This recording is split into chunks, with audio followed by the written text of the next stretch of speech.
I love video games. I have loved games for my whole life. I grew up with a Wii and a 3DS, and I have loved gaming ever since I picked up that Wii controller for the first time. I am interested in a lot of different game genres and ways to play. I love Overwatch. It's the most unbalanced game I've ever played, but I still love it because of the amazing characters, the amazing balance between solo carry opportunities and teamwork moments, and because it has, in my opinion, the most perfect time to kill ever. I love platform fighters. I'm ranked as the second best competitive playing Bowser player in Belgium. Is that because I'm good at the game? No. It's because Belgium is a really small country, and there are only two Bowser mains who go to tournaments. I think you get the point, I love gaming. Does modern gaming have problems? Sure.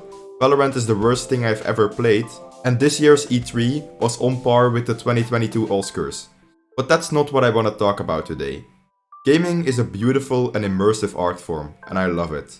But recently, I've taken a little break from gaming. I played very little games this summer. I spent way more time working on videos, and on the people that I love. And when I really wanted to play a game, I just played Warhammer with my friends. Video games just didn't feel the same. I don't know why, but it was really hard for me to actually enjoy playing games that I love with all my heart. I started a new playthrough of Hollow Knight, and I didn't even finish it. Hollow Knight is one of my favorite pieces of art ever made. I gave it a 9.6 in my Whiplash video. I was bored of video games, and I had no idea why. But it didn't bother me too much, because my channel was doing better than ever before. I got 100 subscribers, thank you for that by the way, and made my most viewed video to this day this summer. But there was still a small part of me that missed the Sea of Thieves. It wanted me to go back to Hollow Nest. I really missed gaming, but I didn't know what to do about it. Every time I played, something just felt wrong. Like I could be doing so much right now, but I'm wasting my life on this stupid game. And then I would just stop playing. Until one day, a video popped up on my recommended page. It was a video called The Outer Wilds, one of the best sci-fi games ever made, by Bricky. I love Bricky. I think he's one of the best creators on the platform right now, and I watch all of his videos. But this was a pretty old one. It was a video made at the start of 2021. I only started watching Bricky at the start of 2022, so I hadn't seen this one. So I watched it. And I got The Outer Wilds that same day. Bricky's video was about a game called The Outer Wilds. It's a sci-fi exploration game, and Bricky loved it. I think he said that it was one of the best games he had ever played. So I was like, yeah, why not? I played it myself and holy shit, I loved it. I loved gaming again. Why? Because I forgot why I love gaming so much. And I needed a game that could remind me of why gaming is so great. This isn't the first time I needed a game like this. I had the same thing when I played Hollow Knight. Hollow Knight showed me how incredibly immersive gaming can be. And The Outer Wilds did the same thing. So I wanted to make a video to show my love for The Outer Wilds, but also to tell you why you should play it as well. But, before we continue, spoilers. Stop watching this video if you haven't played Outer Wilds, I beg you. Don't let me ruin this for you. You can only play this game once, so only watch the rest of the video if you have played this game, or if you don't want to spend 20 bucks on one of the best games ever made. But am I going to spoil things? Well, kind of. I'm going to tell you the premise of The Outer Wilds, I'm going to tell you some of the things you can find on some planets, and I am going to talk about the music of the game. I'm not going to spoil the actual story or mystery, with one exception, but I'll make sure to warn you before we get to the actual spoiler part. So, what is The Outer Wilds? The Outer Wilds is a space exploration game, where everything revolves around information. It's your job to discover what happened to this world that you're in, by gathering as much information as you can. This also means that you can only play the game once, because once you have solved the mystery, you know the mystery. But before I tell you how you can get the information and what you can do with it, I want to talk about The Outer Wilds' music. I'm a real gamer, so I always have my own music on when I'm gaming. Bo Burnham, Chrome Canyon, Pizzicagnolo, some Christopher Larkin in there. And I was planning on doing the same thing with The Outer Wilds. But then I booted up the game for the first time.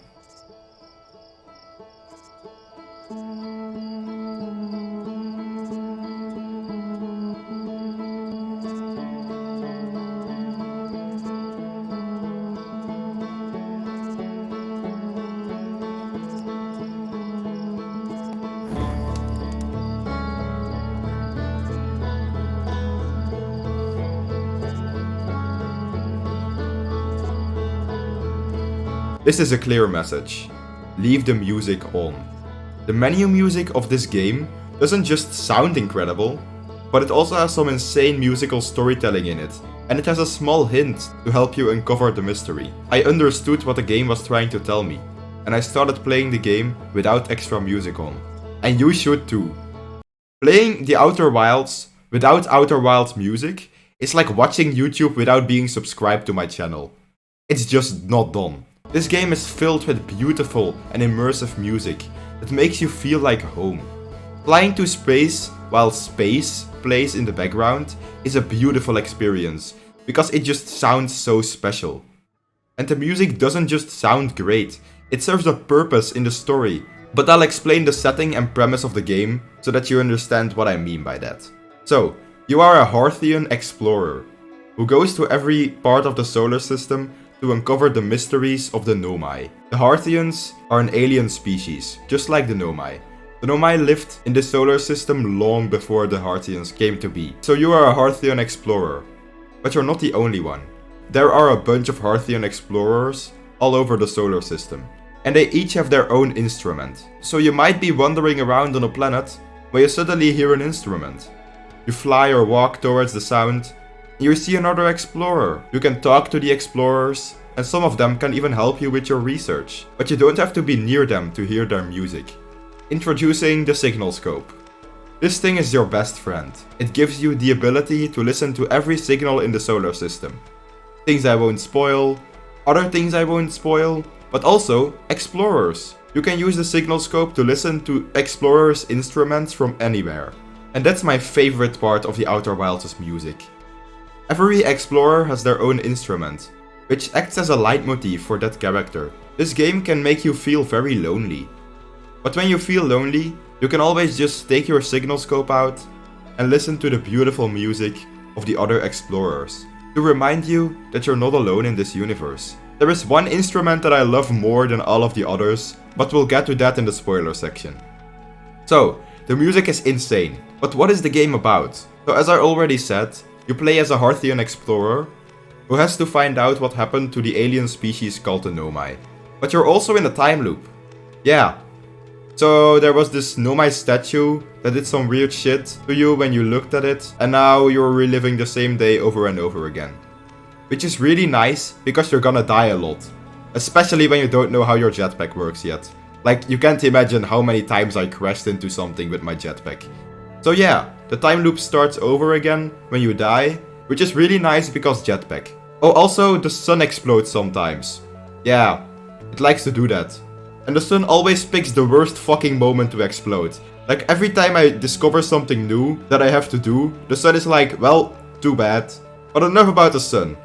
So you go to some planets, you translate some Nomai texts, and you solve mysteries. And that's the Outer Wilds. I have never seen a game, no, I have never seen a story handle mystery as well as the Outer Wilds. Because everything seems not connected at the start of the game, but every small detail, every mystery, every planet is a part of this perfect puzzle. Every planet has its own theme and its own mysteries, and solving one of those smaller mysteries also gives you more information about the main mystery. And the planets themselves are just amazing. The attention to detail on these planets and the world building in general is just incredible. Take these little crystals for example. You have one of them on your ship and I was wondering why when I first started playing. But then I went to the Giant's Deep, aka the Goat Planet, and I saw some of those crystals on some rocks. I went closer and I was suddenly able to walk on those rocks, even though they were sideways. These were gravity crystals. They create gravity. And the game doesn't tell you that, you have to find it out yourself. The entire game is full of little details like that. The environmental storytelling is amazing, and it feels like the Nomai really lived here. They have a distinct art style and language, and they write by drawing these cool spirals. It's insane how much personality the Nomai have in this game. So you go to planets to find out what happened to the Nomai and stuff like that, and sometimes you die. And then you do it all over again. But it always feels like you're progressing. You learn something new in every play session, because there is so much stuff that you can do. The game doesn't tell you, go to that place to do that, like most open world titles. No, the Outer Wilds just gives you a ship and it lets you explore for yourself. I hate open world games that tell you exactly what you have to do. It's called open world, but you don't have any freedom in these games, because you have to go to that place in order to progress the story. You can still explore freely, but the game punishes you for it, because the exploration you did added nothing to the story, so it was a waste of time. But in the Outer Wilds, every discovery you make is a part of the story. No one tells you to go somewhere from the moment you have the ship. It's up to you now to make your own story. Every planet has an incredible amount of things to uncover, and every one of those things gives you new information, so you are always progressing. This also means that the game gets stuck in your head. I was constantly thinking about the Outer Wilds, even when I wasn't playing it. I watched I'm Thinking of Ending Things, which is a movie that is designed to get stuck in your head, but I didn't care, because I just found out what the flying thing at Giant's Deep was. Okay, now I feel guilty about dissing I'm Thinking of Ending Things. I'm Thinking of Ending Things is incredible. It's one of the best films I've ever seen and you should watch it right after you play the Outer Wilds. Anyway, the fact that you're always progressing makes it way less frustrating when you can't solve a mystery, because it just means that you don't have enough information yet. I am now going to give an example of this, so fuck off if you haven't played the game. Like, what the fuck are you doing watching this video? Go away. I want my viewer retention to drop with like 30% right now. Like, I will do anything if the viewer retention crashes right now. Okay, I think everyone who hasn't played the game yet left. So, my example. I was on the Giant's Deep, and I had explored every island, but I just didn't know how to get beneath the current. So, Giant's Deep is an ocean planet with tornadoes and islands, and it also has a core, but it's impossible to get there, because of a strong current that is impossible to get through. Or so we thought. The Nomai also thought that you couldn't go beneath the current, until they saw something sink below it themselves, and Feldspar, seen as the best Hearthian explorer, also found a way to get to the core. I tried to get to the core for 2 days and I didn't make any progress. So I thought, hey, I don't have enough information for this thing yet. So I focused on some other mysteries, like the signal coming from the Dark Bramble. See, I was listening to my signal scope one day when I heard an instrument. A harmonica sound was coming from the Dark Bramble, which is the scariest planet in the solar system. A few days later, I found the Dark Bramble seed on Timberhearth, which is the Hearthian home planet. I sent a drone into the seed and took some pictures. I saw something that looked like a campfire, so I went into the Dark Bramble. I first tried to go in with my ship, but a giant fucking fish thought it was in Subnautica and it ate my ship. So I went back, but this time I went in without my ship. I took my signal scope and I started flying towards the harmonica sound. This is the most amount of emotion I have felt while playing a video game. Flying through this scary place without any protection from the Subnautica cosplayers, while being guided by the beautiful, sad music of the signal that you're tracking, is a feeling that is so special that words can't do it justice. After a while, I reached the signal, and it was Feldspar, the best Hearthian pilot, who disappeared some time ago. He explains that he was exploring the Dark Bramble when he got stranded here, but he actually likes it here. Being the best comes with a lot of pressure, but here, all of that pressure is gone. He can just play his harmonica and rest here. Just like you.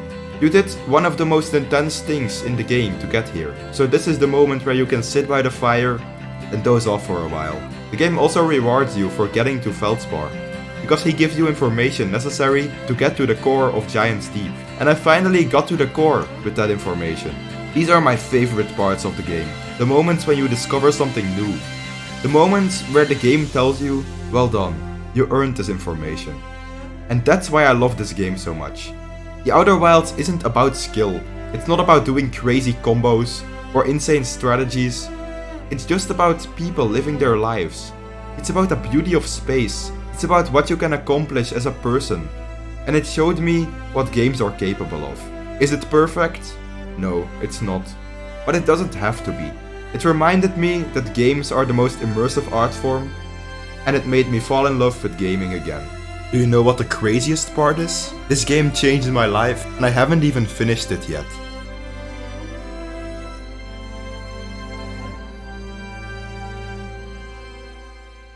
Oh yeah, quick update on the Infinity Train video. I'm not nearly done with that. so don't expect it anytime soon. I will try to finish it before the end of the year, but expect a lot of short filler videos before that.